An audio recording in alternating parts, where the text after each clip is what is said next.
Assalamualaikum warahmatullahi wabarakatuh. Kaifa halukum jami'an? Arju lakum an takuna bis-sihhati wal 'afiyah.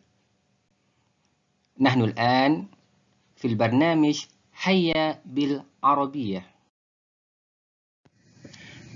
إن شاء الله اليوم سوف نتعلم عن الموضوع الضمير. إن شاء الله pada hari ini kita akan belajar tentang tajuk dhamir ataupun dalam bahasa Melayu diterjemahkan sebagai kata ganti nama diri. Dalam bahasa Inggeris disebut pronouns.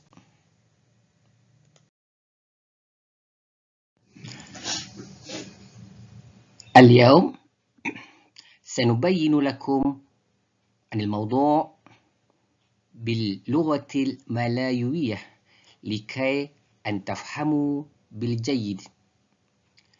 Pada hari ini, saya akan menerangkan kepada kamu tentang tajuk dhamir menggunakan bahasa Melayu supaya kamu mudah faham.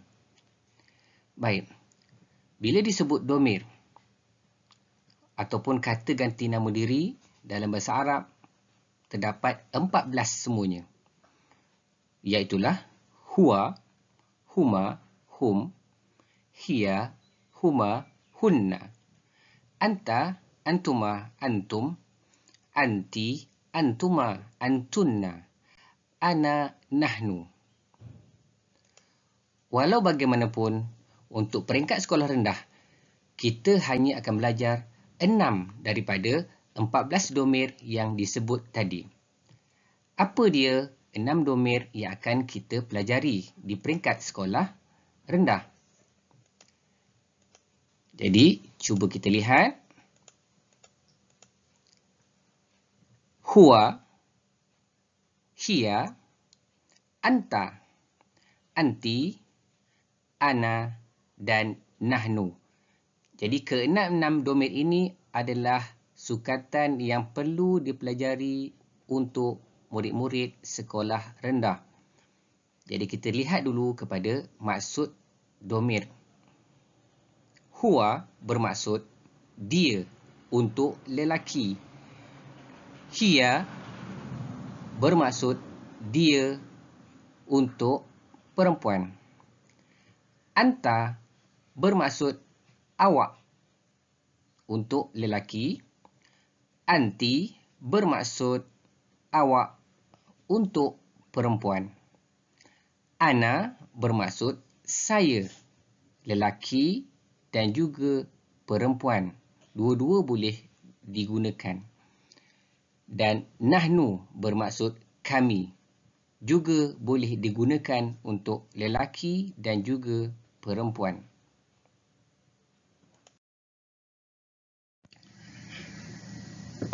Dhamir terbahagi kepada 2.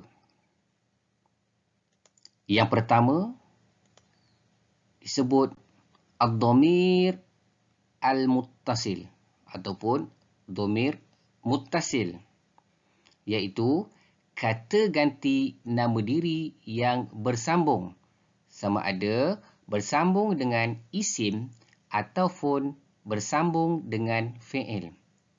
Yang kedua, ad-dhamirul munfasil ataupun disebut dhamir munfasil, yang bermaksud kata ganti nama diri yang bercerai ataupun yang berpisah.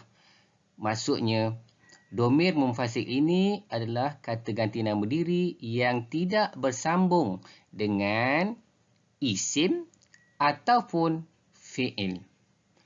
Jadi, cuba adik-adik perhatikan, Ustaz telah membezakan antara dhamir muttasil dan dhamir munfasil dengan warna yang berbeza.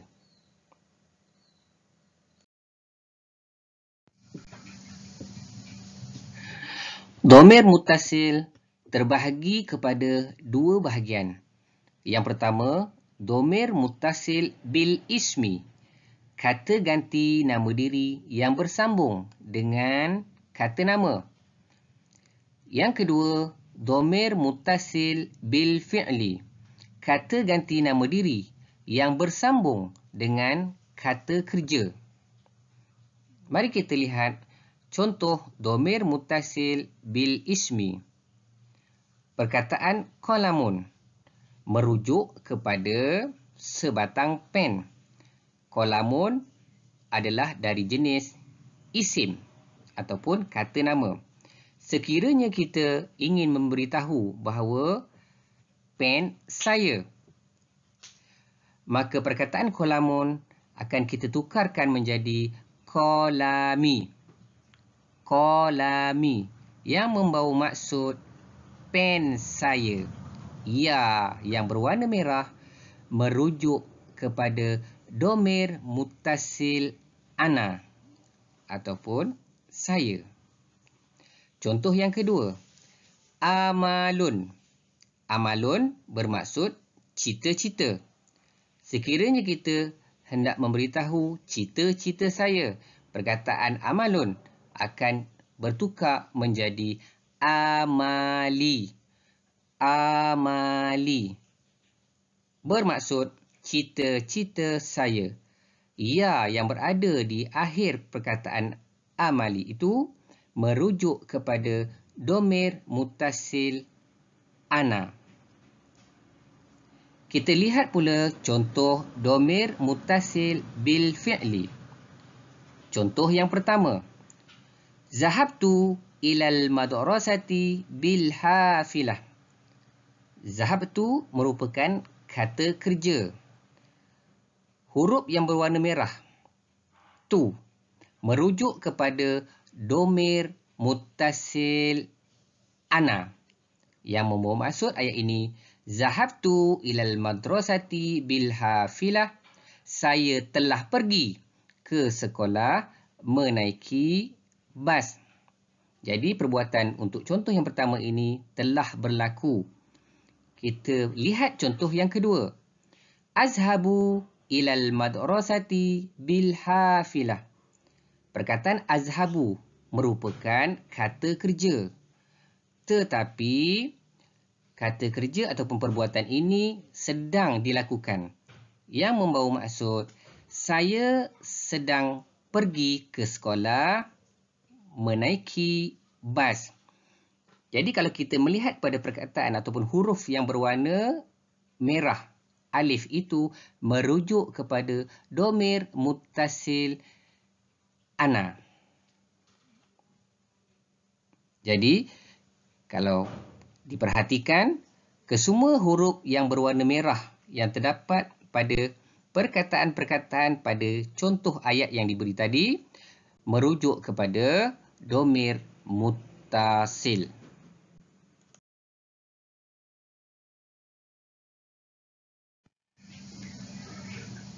Mari kita lihat 6 contoh domir muttasil bil ismi. Amalun, iaitu cita-cita. Sekiranya kita hendak memberitahu cita-cita saya, maka amalun menjadi amali. Sekiranya ingin memberitahu cita-cita kami, maka perkataan amalun menjadi amaluna. Amaluna. Dan sekiranya kita ingin memberitahu cita-cita awak yang merujuk kepada awak lelaki, maka kita akan menggunakan perkataan amaluka. Amaluka. Ka itu merujuk kepada anta, awak lelaki. Dan sekiranya kita ingin memberitahu cita-cita awak merujuk kepada perempuan ataupun anti, maka perkataan amalun bertukar menjadi amaluki. Amaluki. Untuk perempuan, kita gunakan ki. Untuk lelaki tadi, kita gunakan ka. Dan sekiranya kita ingin memberitahu cita-cita dia merujuk kepada lelaki, ataupun dalam bahasa Arab, dia itu adalah huwa, maka kita tukarkan perkataan amalun kepada amaluhu. Amaluhu. Cita-cita dia. Dan yang terakhir, cita-cita dia untuk perempuan. Maka perkataan amalun kita tukarkan menjadi amaluha. Amaluha. Maksudnya ha itu merujuk kepada domir muttasil hiya. Jadi jika diperhatikan, huruf-huruf tambahan bagi domir muttasil bil ismi adalah ana ditukar kepada ia, nahnu kami ditukar kepada na, anta awak lelaki ditukar kepada ka, anti awak perempuan ditukar kepada ki, huwa dia lelaki ditukar kepada hu, hiya dia perempuan ditukar kepada ha. Maka untuk senang adik-adik ingat, kita boleh menyebut dengan akronim yana, kaki, huha. Jadi huruf-huruf yang disebut tadi merupakan huruf bagi domir muttasil bil ismi. Mari kita lihat contoh domir muttasil bil fi'lil madi. Iaitu contoh kata ganti nama diri yang bersambung dengan kata kerja yang telah lepas ataupun yang telah berlaku. Kita ambil satu contoh kata kerja iaitu zahaba. Sekiranya perbuatan kata kerja zahaba, pergi, itu merujuk kepada domir ana, maka zahaba akan bertukar menjadi zahabtu, bermaksud saya telah pergi.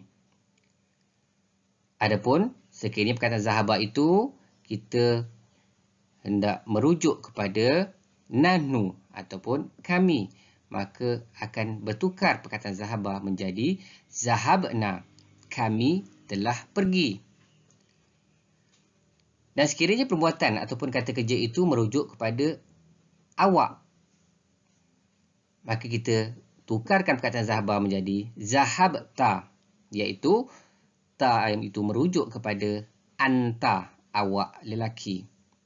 Dan bagi perempuan ataupun awak perempuan, perkataan zahaba akan kita tukarkan menjadi zahabti, awak ataupun kamu telah pergi. Bagi perkataan huwa ataupun dia, dia pergi.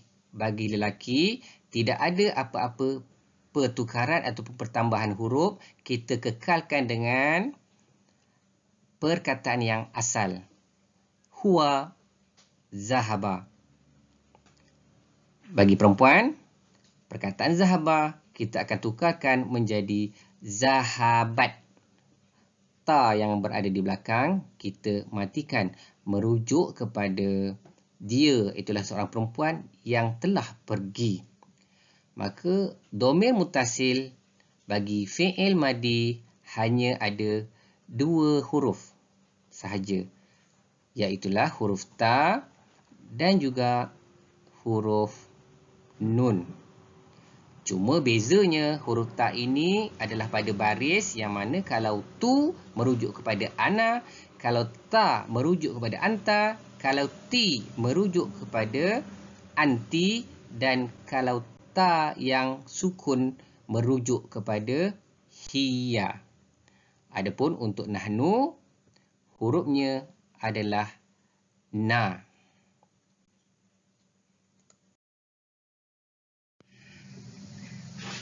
Kita lihat pula contoh domir muttasil bil fi'lil mudhari'.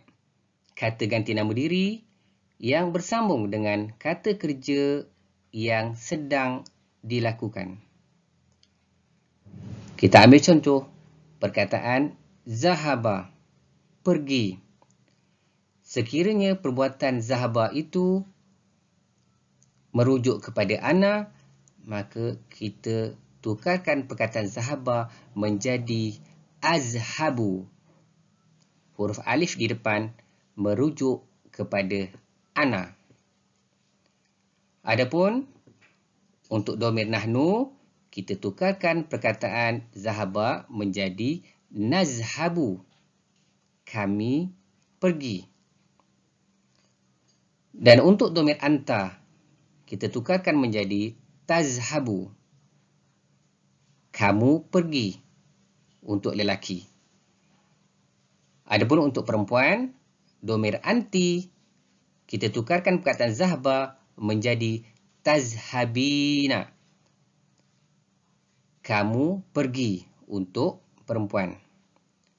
Bagi domir huwa ataupun dia lelaki, maka bagi fi'il mudhari' perkataan zahaba menjadi yazhabu. Bagi domir hiya, kita tukarkan perkataan zahaba menjadi tazhabu. Maka domir muttasil bagi fi'il mudhari', huruf ganti bagi domir akan berada di depan perkataan zahaba. Jika kita perhatikan, huruf yang berwarna purple semuanya berada di bahagian hadapan perkataan, kecuali bagi domir anti, maka kita lihat ada dua kedudukan huruf domirnya, iaitulah huruf ta berada di depan, huruf ya dan nun akan berada di belakang.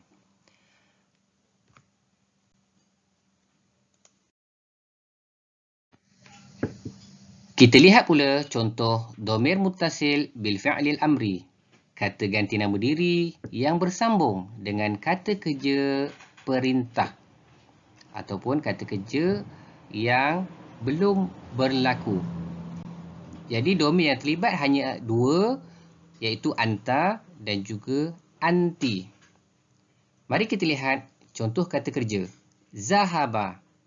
Untuk domir anta, perkataan zahaba bertukar menjadi izhab. Manakala bagi domir muttasil anti, perkataan zahaba kita akan tukarkan menjadi izhabi. Akan ditambah huruf alif di depan dan ya di belakang. Manakala untuk kata kerja bagi anta ataupun awak lelaki hanya perlu menambah huruf alif di depan.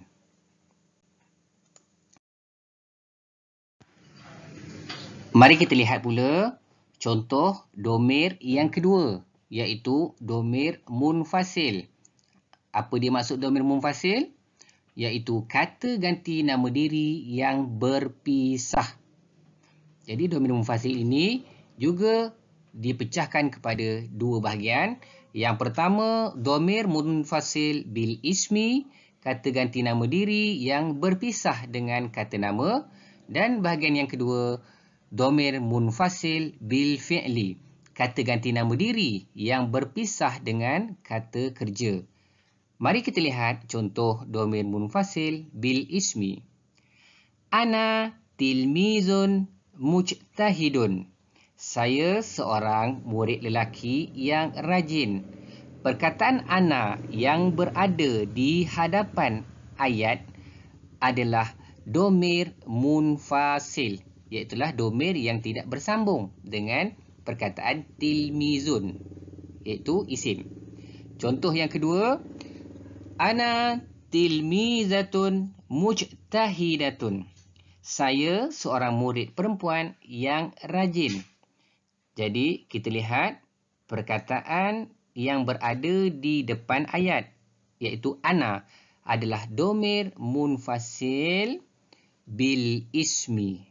Jadi, contoh yang pertama dan yang kedua, bezanya adalah yang pertama untuk lelaki, yang kedua untuk perempuan. Sebab itu kita melihat pada perkataan tilmizun dan juga tilmizatun, perkataan untuk perempuan ada ta marbutah, di belakang. Mari kita lihat contoh bagi domir munfasil bil fi'li. Contoh yang pertama, ana zahabtu ilal madrasati bil hafilah. Jadi perkataan ana yang berada di depan adalah domir munfasil. Dia tidak bersambung dengan perkataan zahabtu, yang mana zahabtu tadi merujuk kepada kata kerja. Contoh yang kedua, ana azhabu ilal madrasati bil hafilah. Saya pergi ke sekolah menaiki bas. Jadi perkataan ana yang berwarna pink itu merujuk kepada domir munfasil bil fi'li, kerana domir munfasil tidak bersambung dengan fi'il.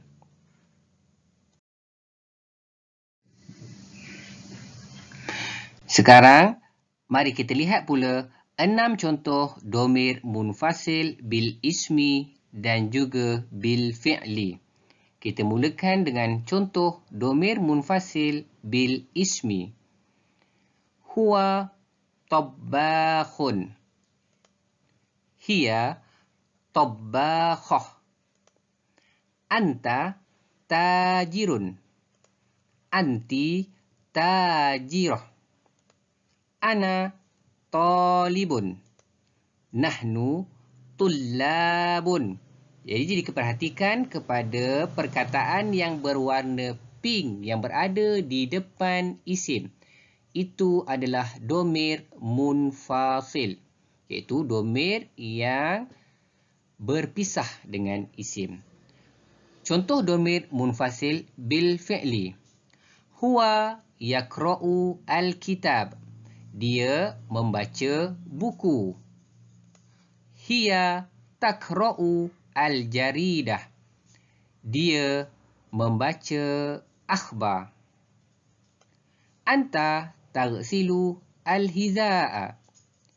Awak membasuh kasut. Anti taghsilina al-malabis. Awak membasuh pakaian. Ana amsahu as-sabburah. Saya memadam papan hitam. Nahnu nashrabu al-halib. Kami minum susu. Dan kita perhatikan perkataan yang berwarna pink yang berada di depan ayat. Itu adalah domir munfasil. Yang mana domir munfasil ini tidak bersambung dengan perkataan fi'il ataupun kata kerja. Yaqra'u, taqra'u, taghsilu, taghsilina, amsahu dan nashrabu.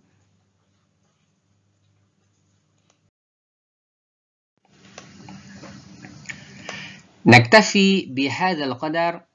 أرجو لكم أن تفهموا ما درسنا في هذا اليوم. شكرا على مشاهدتكم. Thanks for watching. Don't forget to subscribe, like and share. وإلى اللقاء.